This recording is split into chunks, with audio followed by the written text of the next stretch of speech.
नमस्कार, live cities में आपका स्वागत है। मैं हूं आपके साथ प्रीति झा। सुबह के 8:30 बजे हैं और आप सभी का सुबह की चाय खास कार्यक्रम में स्वागत है। तमाम चीजों पर आज हम बात करेंगे कि किस तरीके से पटना के नए कलेक्ट्रेट भवन का उद्घाटन जो है वो आज होने वाला है। बिहार के मुख्यमंत्री नीतीश कुमार खुद उद्घाटन करने के लिए पहुंचेंगे और वहीं बीपीएससी टीआरई 3 को लेकर भी बड़ी खबर सामने आई है। वहीं बीपीएससी 17वीं एग्जाम को लेकर भी आयोग की तरफ से बड़ी बात जो है वो कही गई है। और वहीं हम यह भी बात करेंगे कि तेजस्वी यादव की पार्टी के जो प्रदेश अध्यक्ष हैं वो नदारद दिख रहे हैं, वो गायब हैं और सवाल यह भी है कि वो नहीं तो आखिरकार कौन। वहीं प्रशांत किशोर की पार्टी ने कोर कमेटी का गठन भी कर लिया है, कई सदस्य जो है वो उसमें शामिल हुए हैं। इस पर हम बात करेंगे कौन कौन है उसमें। और वहीं दूसरी तरफ हम यह भी बात करेंगे कि तेजप्रताप यादव ने भी ऐलान कर दिया है कि आखिरकार वो चुनाव कहां से लड़ेंगे। देखिए, महुआ से चुनाव लड़ेंगे और किस तरीके से आरजेडी के जो विधायक है वहां से उनका बुरा हाल है, लेकिन उन्होंने भी कहा है कि भाई पार्टी जो फैसला लेगी हम उसे मानेंगे। इन तमाम चीजों पर बातचीत करने के लिए हमारे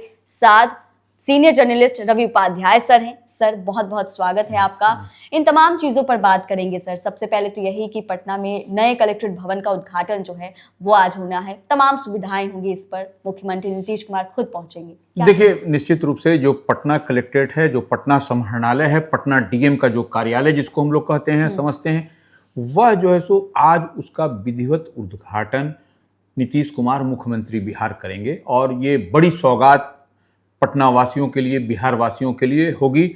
और ये देखिए, ये 5 तल्ला भवन है और ये लंबे समय से इस पर काम हो रहा था। और देखिए कि पटना समाहरणालय, पटना डीएम कलेक्ट्रेट जिसको हम लोग जानते हैं, समझते हैं, वह जो है सो हिंदी भवन में चला करता था पहले। अच्छा। बिस्कोमान के ठीक बगल में। अब जो है सो वह शिफ्ट कर जाएगा, जहां पर पहले जो हुआ करता था वहीं पर चला जाएगा। और उसको विधिवत बहुत अच्छे ढंग से बनाया गया है, संवारा गया है, सजाया गया है। और उसमें 5th फ्लोर, जो 5वां तल्ला 5 फ्लोर का होगा, 5th फ्लोर पर डीएम पटना का कार्यालय होगा। और यही नहीं, देखिए उसमें डीएम तो बैठेंगे ही, उसके अलावा आपको ऊपर के जो उसमें पार्किंग की भी बहुत अच्छी व्यवस्था की गई है। 445 वाहनों के पार्किंग की सुविधा वहां मुहैया कराई गई है। 445 वाहन, आप समझ लीजिए कि क्या पार्किंग व्यवस्था पूरा क्या पार्किंग की व्यवस्था की गई है। और तमाम अफसरान की गाड़ी, तमाम विजिटर्स की गाड़ी के लिए व्यवस्था अलग अलग वहां पर किया गया है। और वही नहीं, 225 सीसीटीवी लगाए गए हैं। एक एक चीज पर सबकी नजर जो है सो कंट्रोल रूम बनाया गया है। सीसीटीवी में कोई भी इधर उधर कोई झोल झाल करेगा तो वह पकड़ में आ जाएगा।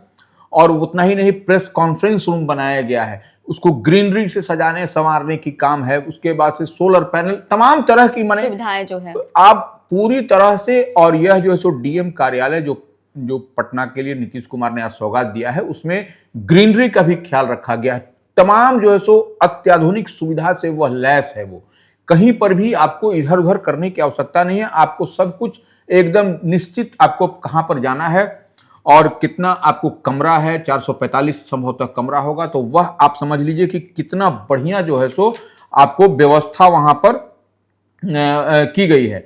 तो वो आपको यह समझने वाली बात है कि एक लंबे समय से जो पटना वासियों के लिए, बिहार वासियों के लिए जो एक था कि कब जो है सो मिलेगा, क्योंकि सबको असुविधा होती थी, क्योंकि सारे विभाग के अब एक ही जगह अधिकारी जो है वो बैठेंगे। देखिए, पहले जब टूट रहा था, जब इसका फिर से इसका निर्माण का कार्य चल रहा था, तो लोगों को काम कराने में परेशानी होती थी। सब स्कैटर्ड वे में, कोई कहीं कार्यालय था। अब जो है सो एक ही जगह पर, एक ही छत के नीचे आपको सारी सुविधा, जो भी सरकारी काम के लिए आप जाएंगे समाहरणालय में, आपको सब काम वही होता हुआ एक बड़ी सौगात है। निश्चित रूप से हम लोग भी देख रहे सर, काफी लंबे समय से इसे बनाया जा रहा था और इंतजार भी देखिए ना, पटना समाहरणालय में 39 विभाग, जो पटना डीएम के अधीन जो अधीनस्थ जो विभाग होंगे, जो कार्यालय होगा, वह 39 माने 1 कम 40। तो वो वहां पर आपको समझ लीजिए कि क्या व्यवस्था, कितनी खूबसूरत व्यवस्था और कितना पुख्ता इंतजाम होगा, ये समझने वाली बात है। वही सर, यह भी बात करेंगे बीपीएससी टीआरई 3 को लेकर कि आयोग की तरफ से बड़ी जानकारी दी गई है कि कैसे रिजल्ट जारी किया जाएगा,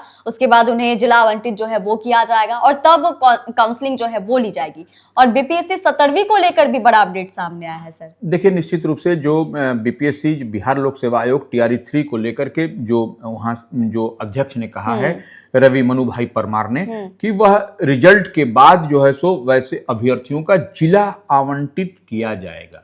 तो यह और माने जिला आवंटित होगी और फिर काउंसलिंग होगी, यह एक बड़ी बात है। तो ये एक निश्चित रूप से शिक्षकों के लिए जो शिक्षक हैं उनके लिए तोहफे के रूप में होगा। यह एक बड़ा सा बड़ी बात है। और इतने ही नहीं, अब देखिए जो आपको जो नॉर्मलाइजेशन पर जो की बात हो रही थी, विवाद छिड़ा हुआ था, हाँ विवाद चल रहा था, वो 70वीं जो बिहार लोक सेवा आयोग की परीक्षा को लेकर के नॉर्मल, तो वो उसको स्पष्ट रूप से आयोग की ओर से कहा गया है कि अफवाह, जिस डेट को 13 दिसंबर को परीक्षा जो है सो होगी उसमें कोई इधर उधर नहीं होगा और किसी के अफवाह पर ध्यान नहीं देना है।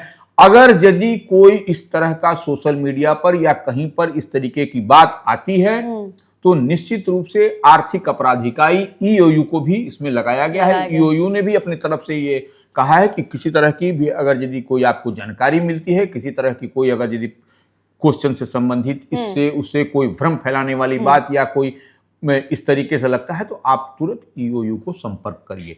और जो है सो पूरी तरह से जो 13 दिसंबर से जो एग्जाम होगा वह पूरी मुस्तैदी के साथ, और आयोग की पैनी नजर बनी हुई है, बिहार पुलिस की आर्थिक अपराध इकाई की उस पर नजर है और पूरा मुकम्मल व्यवस्था किया गया है। तमाम दंडाधिकारी, तमाम पुलिस का और कई लेयर में सुरक्षा व्यवस्था की गई है। कोई भी इधर उधर कोई भी चाहेगा तो वह नहीं कर सकता है, क्योंकि देखिए ये नॉर्मलाइजेशन को लेकर कितना विवाद छिड़ा हुआ बिल्कुल था। बिल्कुल देखिए ये नॉर्मलाइजेशन की बात है तो नॉर्मलाइजेशन को लेकर के जो बवाल पिछले दिनों देखा गया पटना में, किस तरीके से बवाल हुआ, लाठीचार्ज तक, बिल्कुल। तो ये जो है सो इसीलिए बीपीएससी बिहार लोक सेवा आयोग एकदम इसको लेकर के पूरी तरह से अलर्ट मोड में है और अलर्ट मोड में काम करता हुआ दिखाई पड़ रहा है। कहीं कोई आपको किसी को कोई भी जानकारी, कोई भी इस तरह से भ्रम और कोई भी अगर यदि ये दुष्प्रचार करता हुआ दिखाई पड़े तो अब तत्काल उसकी जानकारी कार्रवाई कर सकते हैं। बिल्कुल। अब वही हम ये भी बात करेंगे सर कि तेजस्वी यादव की पार्टी के जो प्रदेश अध्यक्ष हैं जगदानंद सिंह काफी दिनों से ऑफिस नहीं पहुंच रहे, अपने कार्यालय नहीं पहुंच रहे हैं,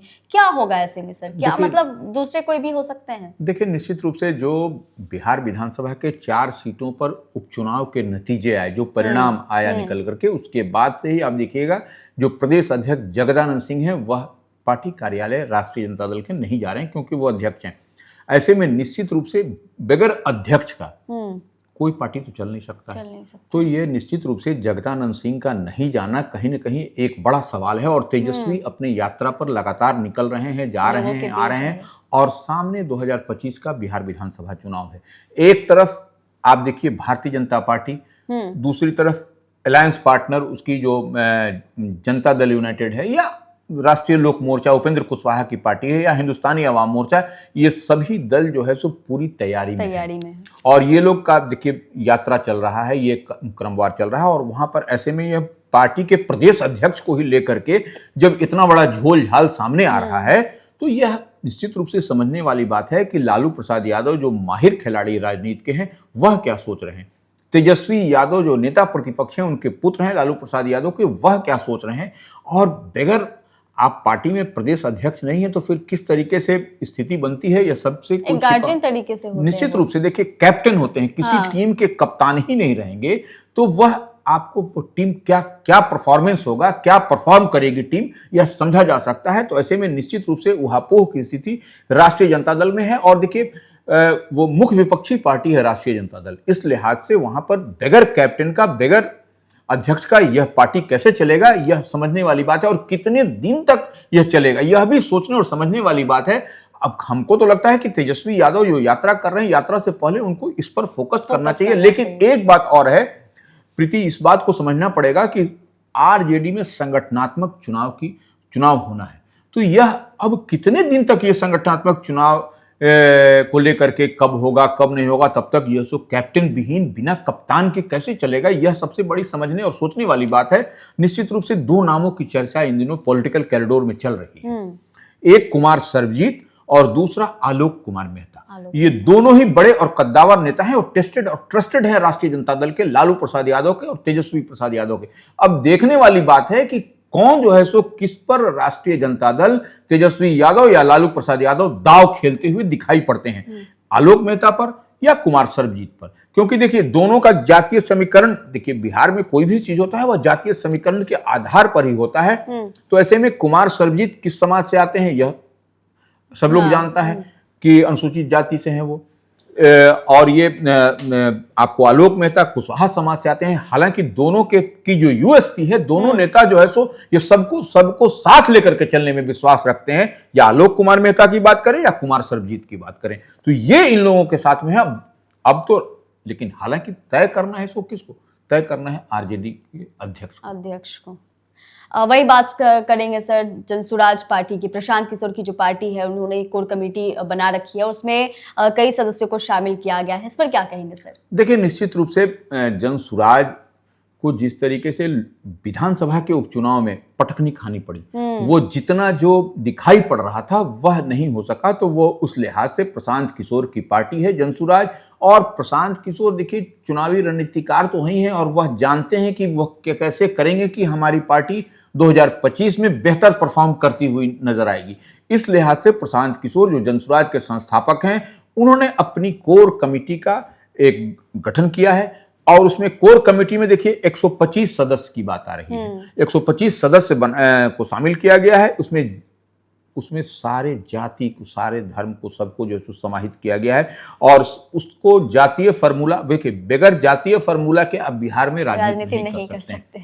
तो वह फार्मूला निश्चित रूप से जनसुराज ने भी उसको अडॉप्ट किया है, उसको अपनाया है, उसको आत्मसात किया है और इसी लिहाज से 125 जो आपको जो कोर कमेटी बनी है उसमें हर धर्म, हर जात, हर वर्ग के लोग उसमें शामिल किए गए हैं, सो दैट कि यह एक मैसेज जाए उस वर्ग में कि देखिए हम जनसुराज के साथ मजबूती से खड़े और किसी एक जाति को नहीं बढ़ा रहे, पूरा जाति समीकरण का ख्याल रखा गया है। उसके बगैर होगा भी नहीं, नहीं तो किसी एक जाति को रखेंगे तो दूसरे नाराज हो जाएंगे। निश्चित रूप से। वही बात करेंगे सर कि तेज प्रताप ने जहां ऐलान कर दिया है कि वो चुनाव लड़ेंगे, महुआ से चुनाव लड़ेंगे, और आगे हमने यह भी देखा था बीते दिनों की किस तरीके से जो वहां के विधायक हैं राकेश रोशन फुट कर रोने लगे कैमरा के सामने और बहुत कुछ कह रहे थे वो भी। देखिए एक बात है, तेज प्रताप यादव को बारे में समझना पड़ेगा। तेज प्रताप यादव राजद अध्यक्ष लालू प्रसाद यादव के बड़े पुत्र, बड़े बेटे हैं और वो सिटिंग एमएलए हैं, लगातार एमएलए होते आ रहे हैं। तो ऐसे में वह महुआ से जो बात कही है लड़ने की, अब तो देखिए अब तो पार्टी आला कमान को, पार्टी नेतृत्व को तय करना होगा कि तेज प्रताप की राकेश रोशन सबसे बड़ी बात है, क्योंकि राकेश रोशन वहां से महुआ से सिटिंग राजद के एमएलए हैं और राकेश रोशन एक बात तो है कि वह उन पर कोई दाग नहीं है, स्पॉटलेस नेता है। तो ये बात है और वो काम करने में विश्वास रखते हैं, आम आवाम से वो जुड़ते हैं वो। तो ये राकेश रोशन की अपनी यूएसपी है। देखिए अगर आरजेडी से इतर आप राकेश रोशन को देखिएगा तो राकेश रोशन मिलनसार, सबसे मिलते हैं, हर वर्ग हर समुदाय में उनकी पकड़ है, इसमें कहीं कोई। और सबसे बड़ी बात क्या है कि वो इजिली अवेलेबल है, हाँ। सबके साथ वो बराबर वो मिलते हैं और कहीं उसके लिए आपको देखिए जो जनप्रतिनिधि होते हैं वो भौकाल टाइट करके रहते हैं, सोचते हैं कि अब तो हम जनप्रतिनिधि हो गए, नहीं मिलेंगे, लेकिन वह 24/7 आप जो सो राकेश रोशन से बात करिए, राकेश रोशन से मिलने जाइए, आपको वह मिलते हुए दिखाई पड़ेंगे। लेकिन अब तेज प्रताप ने महुआ से चुनाव लड़ने की बात कह करके निश्चित रूप से परेशानी तो बढ़ा दी है। क्यों परेशानी बढ़ाई है इस पर थोड़ा हम कहेंगे, क्योंकि देखिए वो राजद अध्यक्ष हम शुरू में ही कहे कि बड़े पुत्र हैं, तो ऐसे में वो जो वोट माने जो सीट को बंटवारा होगा, यह सीट किसको देना है यह तो घर के अंदर ही तय होगा। हाँ। तो ऐसे में निश्चित रूप से यह परेशानी का सबब आपको निश्चित रूप से राकेश रोशन के लिए है कि अब क्या होगा उनका। लेकिन हमको लगता है जहां तक कि तेज प्रताप ने इसी तरह कहा है, हो सकता है कि राकेश रोशन ही वहां से उम्मीदवार हों अब, लेकिन वही हम फिर बात कहे घूम करके फिर वहीं चले आते हैं, क्योंकि वो उनके घर के अंदर ही डिसाइड होना है। हालांकि देखिए आपको तेजस्वी यादव कुछ अलग माइंडसेट के हैं, हाँ। वो इस बात को समझते हैं कि हमको क्या करना है और पार्टी को 2025 में बेहतर परफॉर्म करना है, तभी तो जनता के बीच भी जा रहे हैं। बिल्कुल, तो वो इस परिस्थिति में वो 2025 में अगर यदि 2020 की तरह सरकार बनाते बनाते रह जाएंगे, ऐसा नहीं तेजस्वी चाहते हैं। तेजस्वी निश्चित रूप से चाहते हैं कि जिस तरीके से हेमंत सरकार मजबूती के साथ झारखंड में वापसी की, उसी तरीके से हम भी जो है सो हमारी पार्टी भी, इंडिया ब्लॉक महागठबंधन भी बिहार में मजबूती के साथ जो है सो इस बार 2025 के विधानसभा चुनाव में फिर से उभर करके आए और जो है सो मजबूत स्ट्राइक रेट के साथ हम जो है सो सरकार बनाए, अपनी सरकार। हाँ, क्योंकि पिछली दफा वो बनाते बनाते चूक गए थे, चूक थोड़ा गए थोड़ा थे। मार्जिनल इधर उधर एरर से, तो वो इस बार वो होते हुए नहीं दिखाई चूक पड़ रहे नहीं करना चाहिए। हाँ, और देखिए झारखंड में जब चुनाव हुआ, आम चुनाव जब पिछले दिनों, तो देखा गया कि तेजस्वी यादव पूरा जो है सो दमखम के साथ जो है सो वहां पर चुनाव लड़ते हुए इंडिया ब्लॉक के लिए, महागठबंधन के लिए वो प्रचार प्रसार करते नजर आए। तो इस बार भी वह बिहार में भी देखिएगा कुछ न कुछ उसी तरह का वो करेंगे, और हमको लगता है कि जो भी इस तरह का कोई बात होगी तो वह निश्चित रूप से उसको बैठ के सॉर्ट आउट करेंगे, वैसे हमको लगता है। ये तमाम मुद्दों पर हमने रवि उपाध्याय सर से बातचीत की है और नजर भी बनी रहेगी कि आज क्या कुछ होता है, पूरे दिन राजनीति किस चीज पर होती है, कौन से मुद्दे पर होती है, और वही ऐसे ही तमाम अपडेट्स के लिए बने रहे हमारे साथ और देखते रहे लाइव सिटीज।